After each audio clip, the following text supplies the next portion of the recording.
Welcome to the video. Bottom line up front today, we get the skid plates off. We look underneath. We talk about the fact that it's got a plastic engine oil pan and a plastic transmission fluid pan.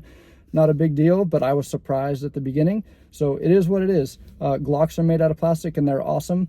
You can mold plastic a little better. So I'm wondering if maybe there's some baffling in there where, like, down in the bottom, the oil can't all slush to one side because it has multiple little things for the engine oil to get, caught up in.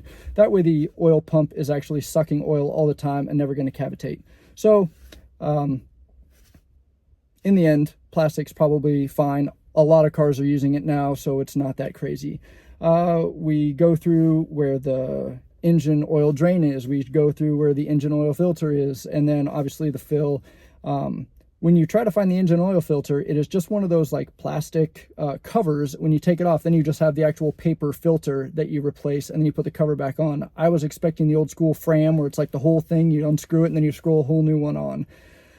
So I had a hard time finding it at first. I looked in the owner's manual and it was nothing. If you search oil filter, it tells you that you need 5W30, you need 7 quarts, and then it asks you if you're talking about the cabin air filter or the engine air filter, but nowhere in there does it talk about the engine oil filter. Maybe it's in the entire 600-page PDF. I will look for it there.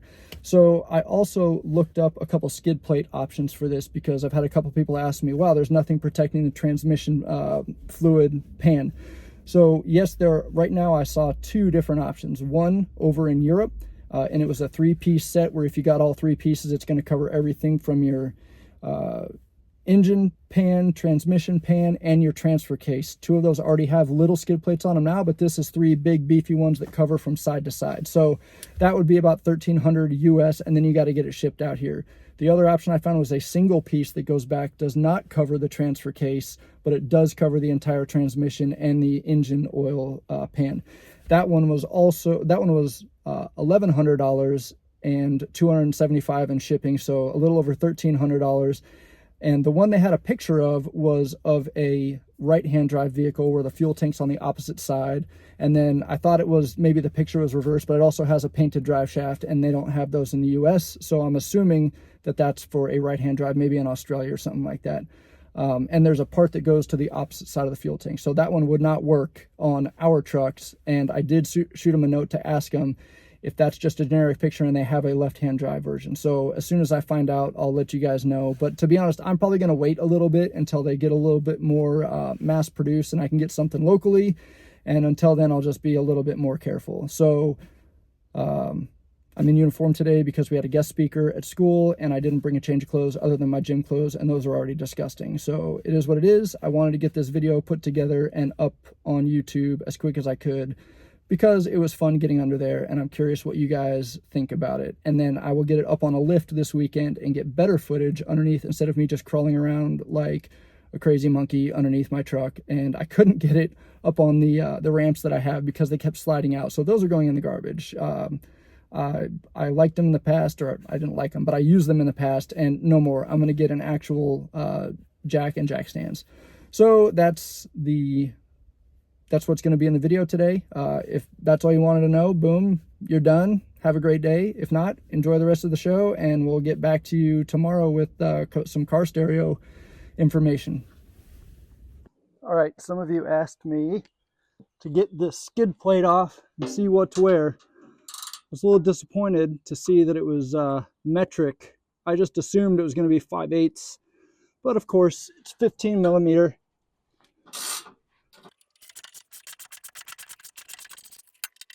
Good thing is it looks like it slides onto these 2 back bolts, so you don't have to take them all the way out. Just get them loose. And then we'll take these 2 fronts off. All right, last one.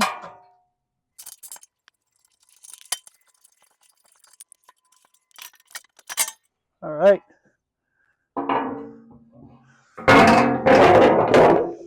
Sorry, that was very loud. Let's get the other skid plate. That's kind of cool. These 2 bolts here, the front skid plate slides forward off, the back skid plate slides backwards off of it. 6 bolts in total, all 15 millimeter.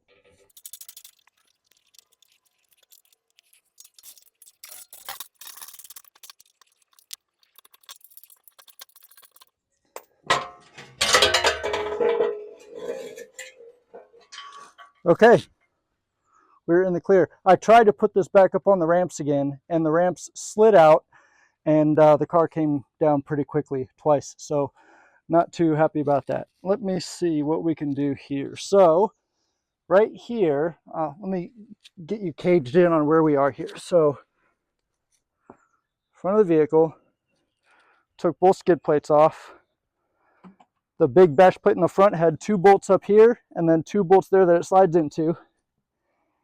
And then the skid plate right here has, again, slides onto these 2 bolts first and then screws in back here a little bit. So from the front, you've got your intercooler right here.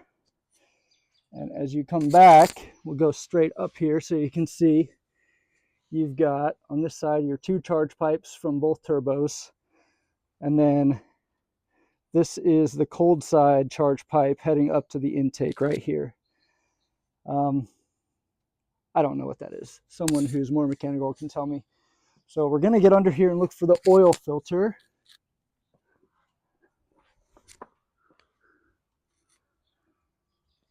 All right.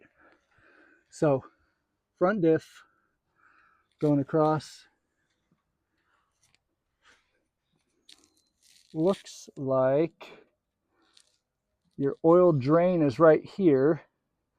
This has to be metal. That cannot be plastic.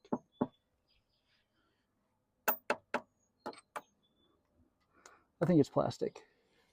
I really hope I'm wrong. Maybe it's metal. So let me get further in here. You got your bell housing for the transmission. Goes all the way back. So this is the transmission pan right here. And then you've got your transfer case back up under that skid plate. And then your forward drive shaft coming up here to the front diff. And then out of the transfer case, you've got your rear drive shaft going back. I really want to see if there's a way that I can find out if this is plastic or metal. So let me get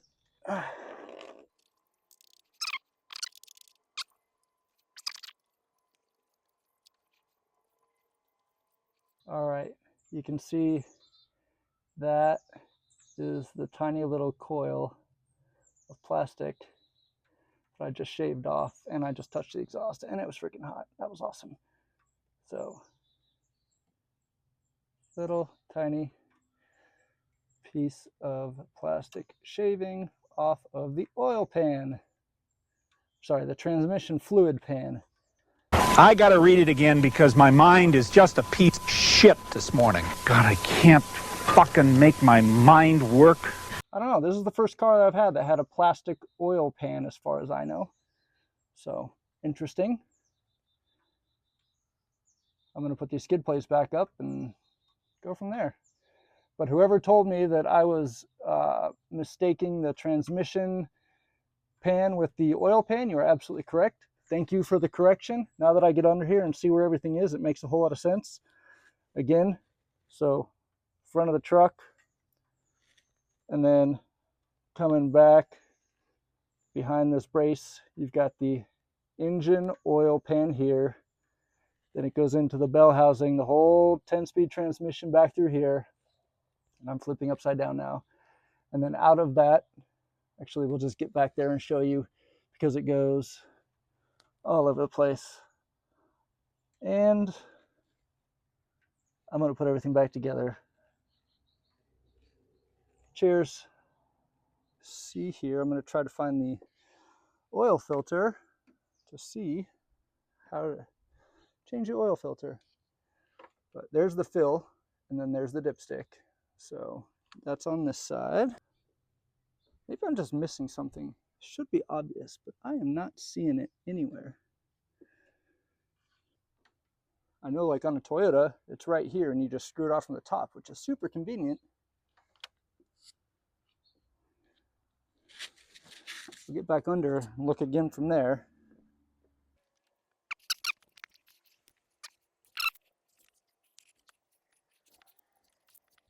Why look in the manual? You can just crawl around and not find it, right? Okay, so I'm in the truck. I opened up the owner's manual. I wanted to search oil filter.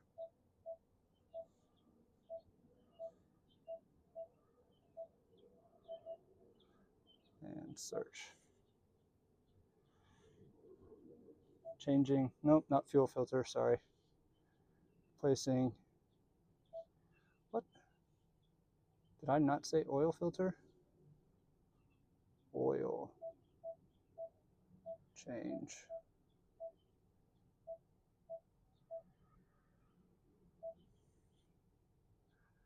Your search did not yield any results. Engine.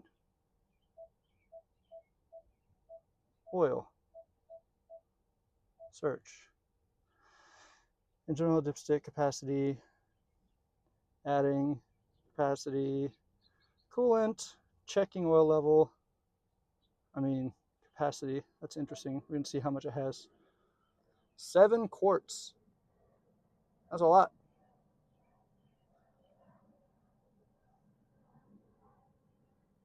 I guess turbocharged cars use a lot of oil because it's also cooling and oiling the turbos a little bit. Adding engine oil. We know how to do that.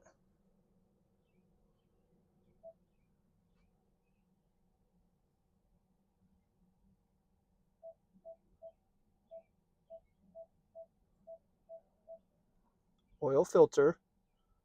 Search. Changing the fuel filter. What is the cabin air filter? You gotta be kidding me. Wow. Well, there you go. I guess Ford doesn't want you to change your own oil, or they just want you to know how to do it yourself. All right. Sorry that wasn't as helpful as I thought it was going to be. Ha. So I was looking for a standard like Fram or a white oil filter, and now as I'm here, that's it right there. So it's one of those things where you just take the cover, the canister off, and then the filter, you're just going to get like an actual filtery part, not a whole canister. So right on top, super easy to get to. Sorry for all the cluster of looking underneath. But again, so you've got your oil fill, and then it's 5W30. You've got your oil dipstick. You got your oil filter on top. One thing I don't see on here is when you take that off, is oil going to go everywhere? So sometimes I know, like on a Toyota, there's a little thing down at the bottom where you can put a hose and put it to a cup. I'll be curious.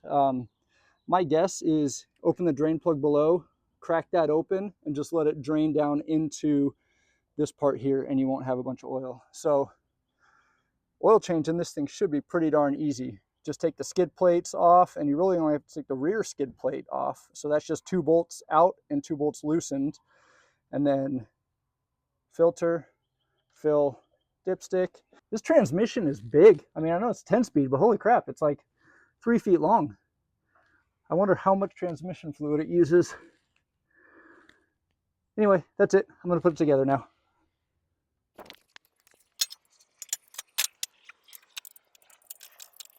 Normally I'd use an impact driver for this.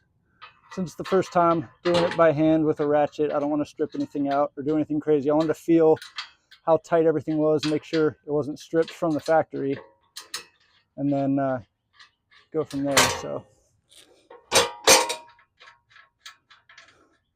like I said when I took it off, the back bolts go through holes, and then the front bolts are on, like they slide on and off. So I'll grab the camera and show you in just a second, but let me tighten these back bolts up.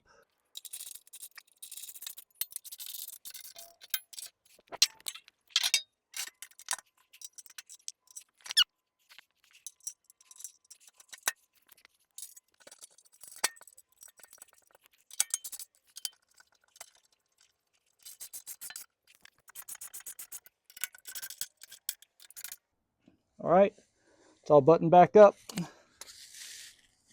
Hopefully that was helpful. I know a couple of you asked about that, so there you go. It's over!